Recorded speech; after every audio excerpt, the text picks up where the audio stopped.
ممكن تتمرن في اي جيم ببلاش. طب ازاي انا اعمل ده؟ هتعمل ده عن طريق حاجة انت بتعملها كل يوم، بس هتقسمها بالنص. بدل ما بتعملها كلها هتعمل نصها.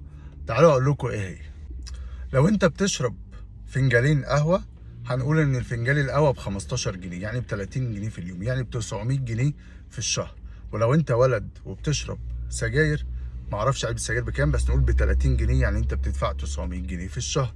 ولو انت بنت بتروحي للكوافير، فانت بتدفعي حوالي 300 جنيه في الاسبوع، بتروحي مرتين، في حوالي 900 جنيه في الشهر. كل اللي طالبه منك هو ان انت لو بتشرب فنجانين قهوة خليهم فنجان واحد. لو بتشرب علبة سجاير يا عم مش هقول لك بطل، اشرب نص علبة. لو انت بتروحي الكوافير مرتين هتروحي مرة واحدة، وبكده يبقى انت وفرت نص الفلوس، 900 جنيه تروح زي الشاطر كده تدفعهم في الجيم، واعمل حاجة لصحتك، مش كله لمزاجك.